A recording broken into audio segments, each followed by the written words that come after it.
Hi hello friends. இது என்னன்னு தெரியுதுங்களா உங்களுக்கு? இதுதாங்க பிரண்டை. இது நெறைய கிராம பகுதிகளெல்லாம் நெறைய கிடைக்கும் பார்த்துருக்கீங்கன்னா. இது இப்பலாம் வந்துட்டு கடையிலயும் விற்க ஆரம்பிச்சுட்டாங்க. ஏன்னா வந்து இதோட தேவை வந்து நமக்கு அதிகமா இருக்குங்கிறதுனால, இப்ப கடைகளெல்லாம் விற்க ஆரம்பிச்சுட்டாங்க. நீங்க உங்களுக்கு கிடைக்கல அப்படின்னு சொல்லிட்டா கடையில வாங்கிக்கலாம். இது நெறைய நம்ம உடம்புக்கு நல்லதுங்க. பித்தம் இருக்காது, வாயு பிரச்சனை இருக்காது, மூட்டு வலி, முழங்கால் வலி, மு முதுகு வலி இந்த மாரிலாம் கூட பிரச்சனைகள் இருக்காதுங்க.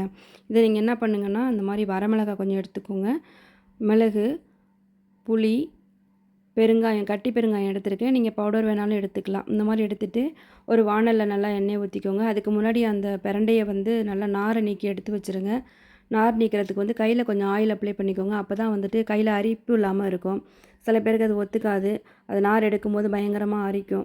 அதனால நீங்க ஆயில் அப்ளை பண்ணி அந்த நார் எடுத்து வச்சுக்கோங்க தனியா. கழுவிட்டு அதுக்கப்புறமா பார்த்தீங்கன்னா, ஒரு வாணல்ல எண்ணெய ஊத்தி, வரமிளகாய், மிளகு, பூண்டு, இஞ்சி நம்ம எடுத்து வச்சுருக்கோம் இல்லையா? அது அத்தனையுமே வந்துட்டு நல்லா பொன்னிறமா வறுத்து எடுத்துக்கோங்க. அதோட சேர்த்து இந்த பிரண்டை கிள்ளி வச்சுருக்கோம் இல்லையா? நாரெல்லாம் இல்லாம, அதையும் எடுத்து நல்லா வறுத்துக்கோங்க. வறுத்துட்டு நல்ல ஒரு வாசம் வரும். நல்லா பச்சை வாடையெல்லாம் போயிட்டு நல்ல ஒரு நறுமணம் வரும்.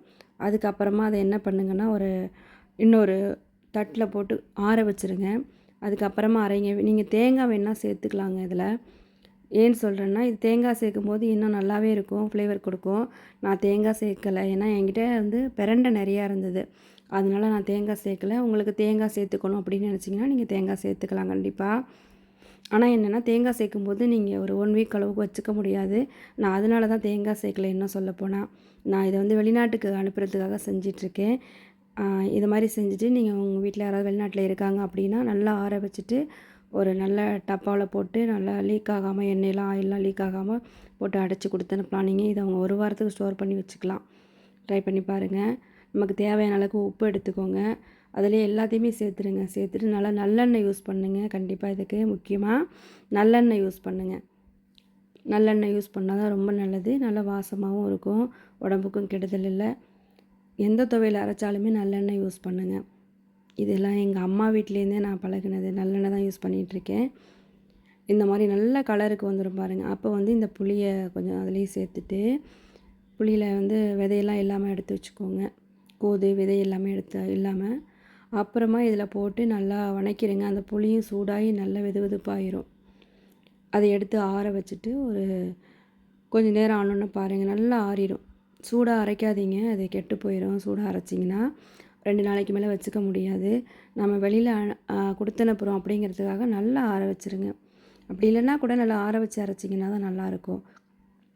பாருங்க, அத நல்லா மிக்ஸி ஜார்ல போட்டு நல்லா அரைச்சிட்டு, அத எடுத்து நம்ம ஒரு வாணல்ல வந்து ஒரு நல்ல சூடு வந்தோன்னே, அதில திரும்பவும் என்ன பண்ணுறோன்னா, கடுகு, உளுத்தம்பருப்பு, வரமிளகாய் கொஞ்சம் நல்லா கட் பண்ணி வச்சுக்கோங்க.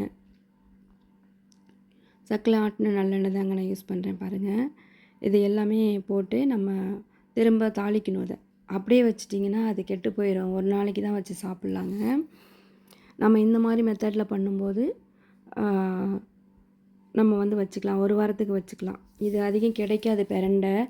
அப்படிங்கும்போது நம்ம ஒரு வாட்டி வாங்கிட்டு நல்லா யூஸ் பண்ணிட்டு அரைச்சி நம்ம டப்பால வந்து வச்சுக்கலாம். தொக்கு மாரி யூஸ் பண்ணிக்கலாம். நல்லா கடுகு, உளுத்தம் பருப்பு, வரமிளகாலாம் போட்டு தாளிச்சிட்டு, அதுக்கப்புறம் நம்ம அரைச்சி வச்சுருக்கோம் இல்லையா? அத நல்லா அதில கொட்டி நல்லா அலசி ஊத்திட்டு, தண்ணி அதிகம் சேர்க்க வேணாம். அந்த மிக்ஸி ஜார் அலசணும் இல்லையா? அந்த தண்ணிய மட்டுமே சேர்த்துக்கோங்க. சேர்த்துட்டு நல்லா மூடி வச்சு கொதிக்க வைங்க. நல்லா கொதிக்கணும். கொதி வந்தோன்னே, திருப்பி வந்து அத எடுத்து பார்த்துட்டு மூடி வச்சு கொதிக்க வைங்க. அப்போ தான் வந்துட்டு அந்த பக்கத்துலலாம் ரொம்ப தெறிக்காம இருக்கும். நல்லா மூடி வச்சு கொதிக்க வச்சுருங்க. கொதிக்க வச்சு கொதிக்க கொதிக்க நம்ம கொஞ்சம் அப்புறமா என்ன பண்ணணும்னா, நல்லெண்ணெய் சேர்த்துட்டே இருக்கணும் அதில. திரும்பவும் ஆயில் ஊத்திட்டு, திருப்பி மூடி வச்சு வேக வச்சுட்டு, அதில நம்ம இருக்கிற தண்ணி பூரா வத்தி வந்துரும். பாருங்க, நல்லா அதில ஊத்தியிருக்க தண்ணி பூரா வத்தி வந்தோன்னே, அதுக்கப்புறமா மறுபடியும் நம்ம உப்பு பார்த்துட்டு, உப்பு பத்தலைன்னா கொஞ்சம் போட்டுக்கலாம். போட்டு திருப்ப மறுபடியும் அத நல்லா அந்த மூடிய எடுத்துட்டு வணக்கிட்டே இருக்கணும். பக்கத்தில நின்னு அந்த அல்வாலாம் கிண்டுவோம் இல்லையா? அடி பிடிக்காம கிண்டிட்டே இருக்கணும் பக்கத்திலேயே இருந்து. அப்போ தான் அதோட டேஸ்ட்டு நல்லா வரும்.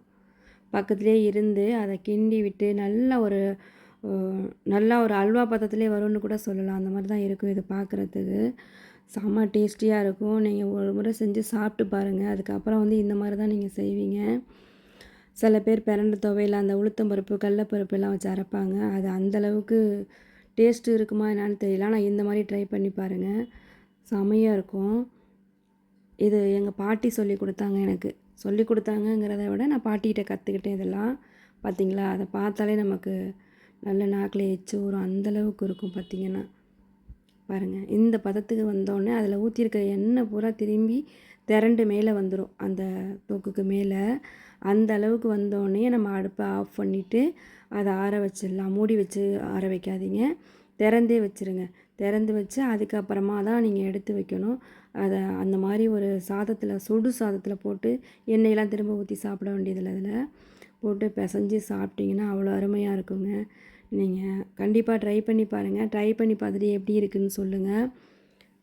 நான் இது மாதிரி செஞ்சு எங்கள் ஹஸ்பண்ட் வெளியில் இருக்காங்க, அவங்களுக்கு கொடுத்து விடுவேன். அவங்க ஒரு வாரத்துக்கு மேலே இதை அப்படியே வச்சுருப்பாங்க, சாப்பிடுவாங்க. நீங்களும் இந்த மாதிரி யாராவது வெளிநாட்டில் இருக்காங்க அப்படின்னா, இல்லை தூரத்தில் இருக்காங்க, அவங்களுக்கு பிரண்டையெல்லாம் கிடைக்காது அப்படின்னு நினச்சிங்கன்னா, கிடைக்குதோ இல்லையோ டைம் இருக்காது அதுக்கு, அதுக்கெல்லாம் செஞ்சு சாப்பிட்ற அளவுக்கு நீங்கள் இந்த மாதிரி செஞ்சு கொடுத்து அனுப்புங்க. நல்லாயிருக்கும், டேஸ்ட்டாகவும் இருக்கும். ட்ரை பண்ணி பார்த்துட்டு சொல்லுங்கள் ஃப்ரெண்ட்ஸ். தேங்க்யூ.